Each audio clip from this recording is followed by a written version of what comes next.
Yo guys, I've got a spark which I'm going to use to ignite the fire for another Skylar Week video here on the channel. It's about time I got around to the game which kickstarted my favourite video game franchise of all time. We're talking of course about Skylanders Spyro's Adventure. Now this game was released in October of 2011, so it's nearing 10 years old.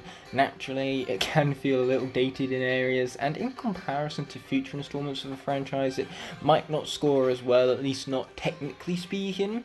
However, the technical flaws of the game are far outweighed by its revolutionary business model that innovated the gaming industry, popularising an entire genre within gaming known as Toys to Life. Its levels of interactivity, raw fun, and capturing of nostalgia and just pure magic are unrivaled. I first played this game when I was 10 years old, and that made me the perfect target audience for it, and I've been an avid follower of the franchise since. I've beaten this game in particular countless times. I know about every secret from every level in this game. Better than the back of my own hand, I could go as far to say. So naturally, it stands out for so much more than its craft, so let's talk about it.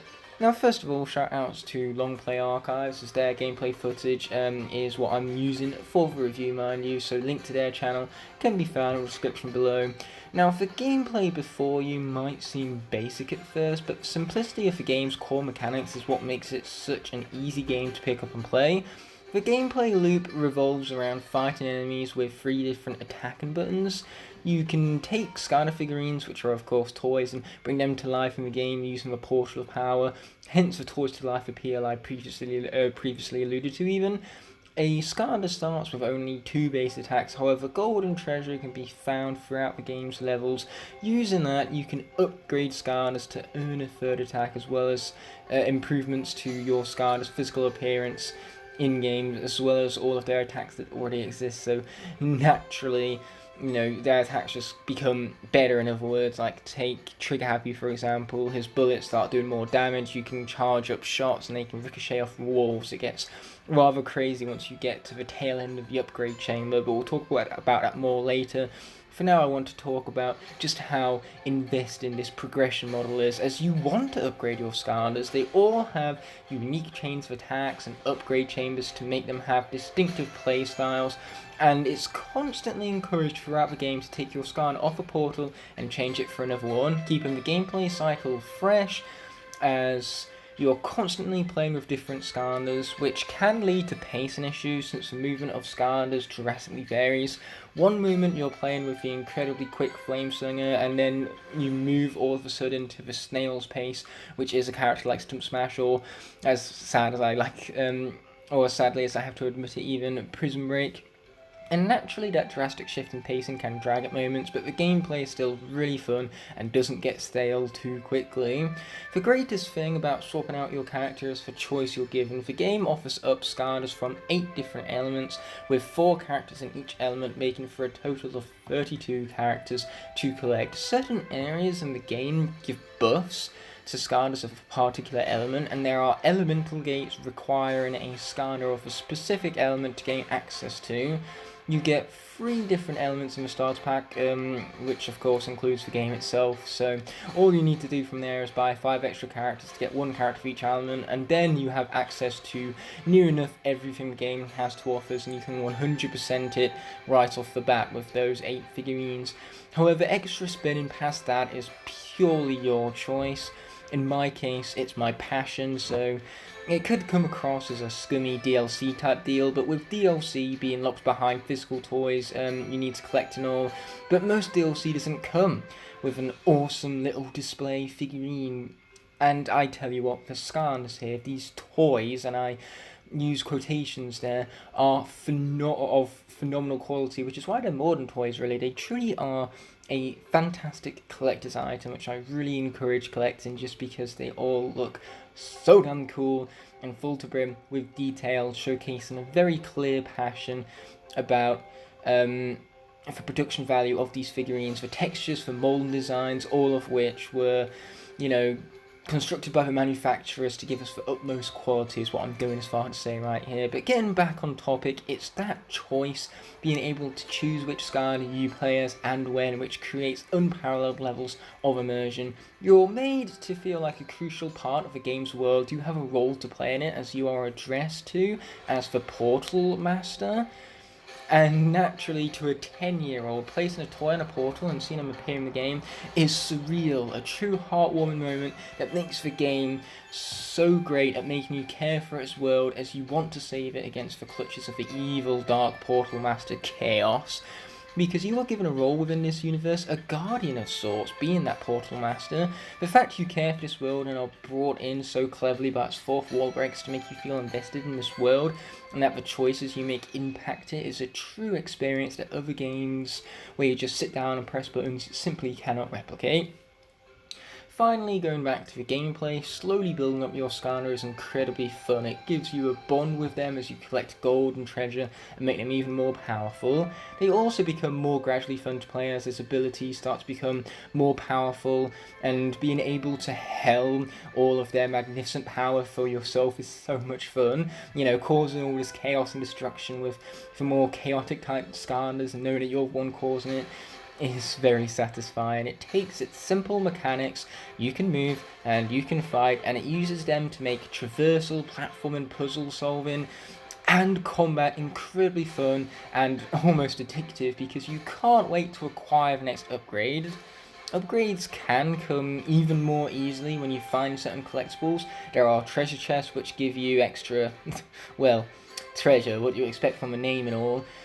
It's quite self-explanatory, but then there's also legendary treasures, which also give you even more treasure, and soul gems that give specific Skylander who the soul gem is for access to a final exclusive ability that you can't purchase without that soul gem. It makes the collectathon style of game really rewarding.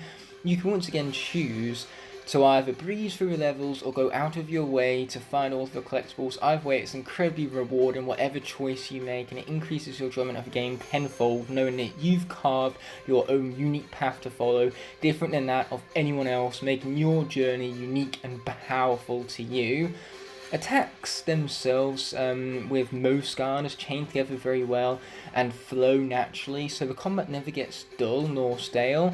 And combat is just as rewarding as exploration, as enemies you defeat grant you XP, which levels up your Skylander and increases their health bar and stats.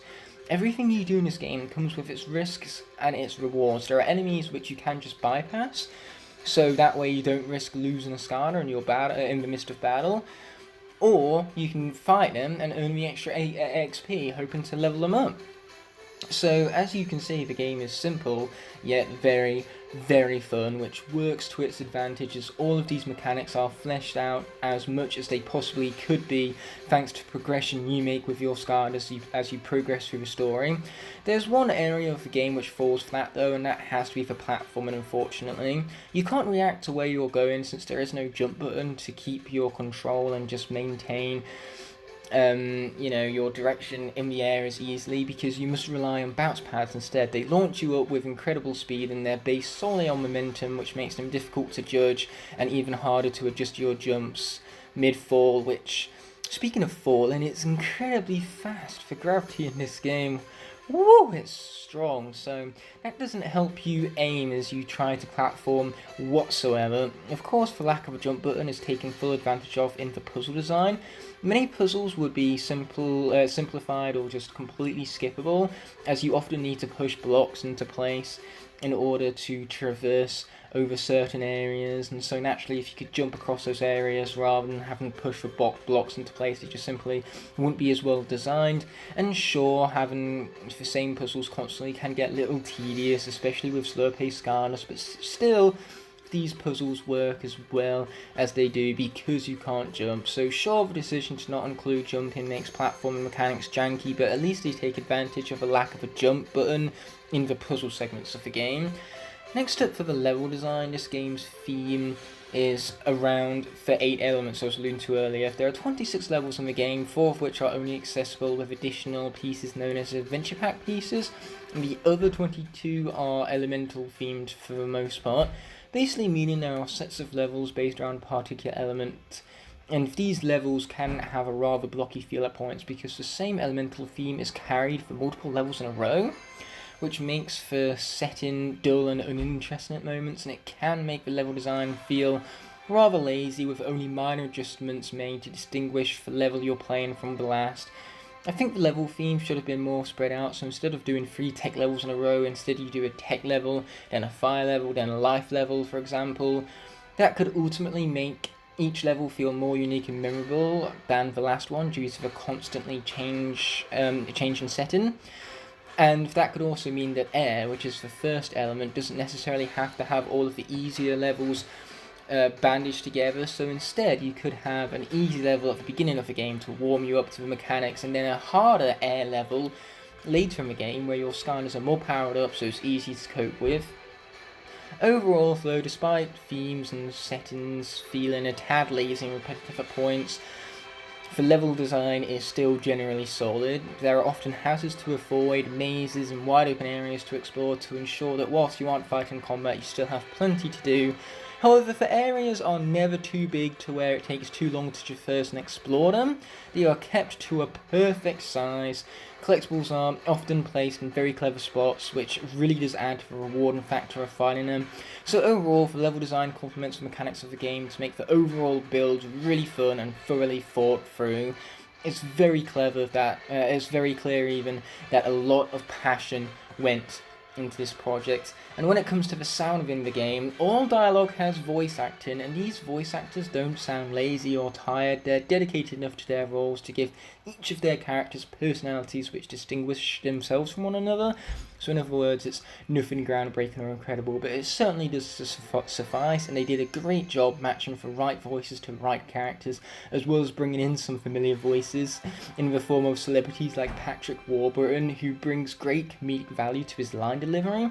It's because of all this that the game is full with charming NPCs that you love interacting with, and it gives the game a nice comedic tone, perfect for its target audience. However, you know, the idea of a target audience doesn't limit the game to that audience only. There is still plenty of enjoyment for all ages and all demographics, since its gameplay, level and sound design all have a classic nostalgic feeling to them. They are built up in a way to remind you of old school dungeon crawlers that you might have played in the arcade, giving older viewers plenty of opportunities to reminisce about those games as they play through the world of Spyro's Adventure. The other element to the sound is, of course, the music, as composed by Lorne Balfe, and you're hearing it in the background right now. It's excellent without a shadow of a doubt, because all the tunes and the pacing of the songs themselves make them feel as though they belong in this world and invest you more into the themes and settings of the level. Take Lava Lake's Railway, it's a rather eerie, atmospheric level that's brought about through the excellent music, and there are of course loud, booming tracks which give you such a huge sense of scale and ultimately make you feel as though you're playing a small part of an even larger world. So yes, I love the music. It elevates the investment and enjoyment in the game tenfold, and it's a shame the Skylanders soundtrack goes so unappreciated by so many people.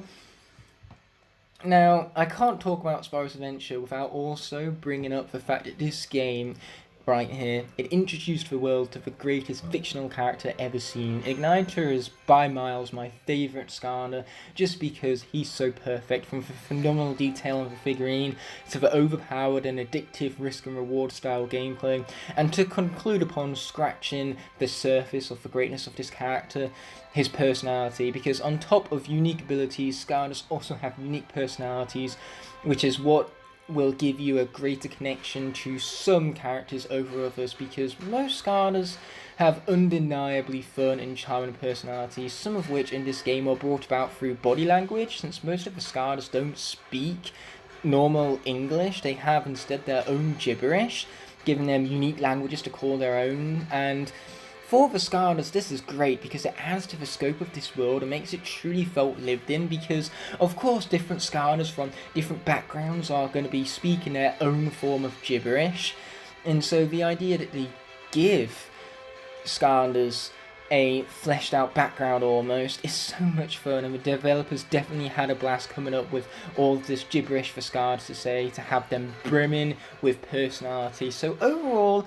Certain areas of the game are dated for graphics and the texturing, for example, aren't the finest we've seen. Level themes can feel recycled and lazy at points, but still, the level design meshed in with the mechanics of the game makes each level fun to traverse and incredibly rewarding to find collectibles cleverly scattered throughout the levels, and ultimately, the promotion of choice throughout the game and giving you a special role within the universe makes this story feel all the more interactive and immersive than any other game in the industry, really.